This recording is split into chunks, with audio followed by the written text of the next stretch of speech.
ಏನೇನು ಅನಾಹುತ ಆಗುತ್ತೋ ಅಂತ ನನಗೆ ತುಂಬಾ ಭಯ ಆಗ್ತಿದೆ. ಅಮ್ಮ, ನೀನ್ ಭಯ ಪಡ್ಬೇಡ. ಎಲ್ಲದಕ್ಕೂ ಒಂದ್ ಪರಿಹಾರ ಅಂತ ಇದ್ದೇ ಇರುತ್ತೆ. ಇದ್ರ ಬಗ್ಗೆ ನಾವೇ ಕಾವೇರಿ ಹತ್ರ ಮಾತಾಡೋಣ. ಈಗಾಗ್ಲೇ ಹೇಳಿದ್ದೀನಿ, ಅವಳಿಗೆಲ್ಲ ಗೊತ್ತು ಪೂರ್ಣಿ. ಗೊತ್ತಾ? ಏನಂದ್ಲು? ಇನ್ನೇನು ಹೇಳ್ತಾಳೆ ಪೂರ್ಣಿ? ಅವಳ ಬಗ್ಗೆ ನಿನಗೆ ಚೆನ್ನಾಗಿ ಗೊತ್ತಲ್ಲ. ಅವಳು ಇದನ್ನೆಲ್ಲ ನಂಬಲ್ಲ. ಅಮ್ಮ, ನಿನ್ ಜೊತೆಲಿರೋವರೆಗೂ ನನ್ಗೇನು ಆಗಲ್ಲ ಅಂತ ಹೇಳಿ ನನಗೆ ಸಮಾಧಾನ ಹೇಳಿದ್ಲು.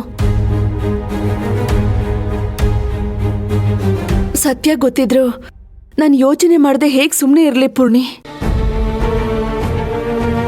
ಇದನ್ನೆಲ್ಲ ಯೋಚನೆ ಮಾಡ್ತಿದ್ರೆ ನನಗೆ ದಾರಿನೇ ತೋಚ್ತಾ ಇಲ್ಲ.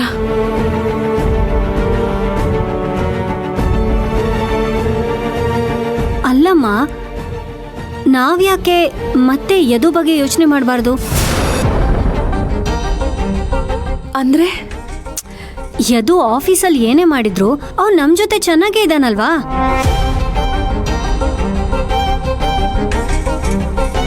ಅದು ಅಲ್ದೆ ಅವನಿಂದಾನೆ ತಾನೆ ಆಕಾಶ್ ಬಣ್ಣ ಬಯಲಾಗಿದ್ದು, ನಮ್ ಕಾವೇರಿ ಬಚಾವಾಗಿದ್ದು. ಅದೇನೋ ನಿಜ ಪೂರ್ಣಿ. ಅವನಿಗೆ ನಾವು ಎಷ್ಟು ಥ್ಯಾಂಕ್ಸ್ ಹೇಳಿದ್ರು ಸಾಲದು.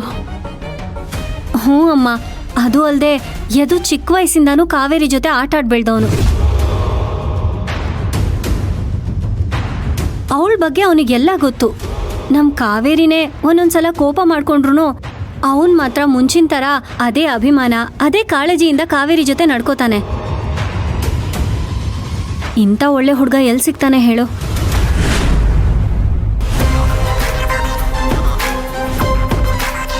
ನಿಜ ಪೂರ್ಣಿ, ನನಗೂ ತುಂಬ ಸಲ ಹಾಗೆ ಅನಿಸಿದೆ. ಮತ್ತೆ ಅವನ ಹತ್ರ ಸಂಬಂಧ ಕೇಳಿ ನೋಡ್ಬೋದು.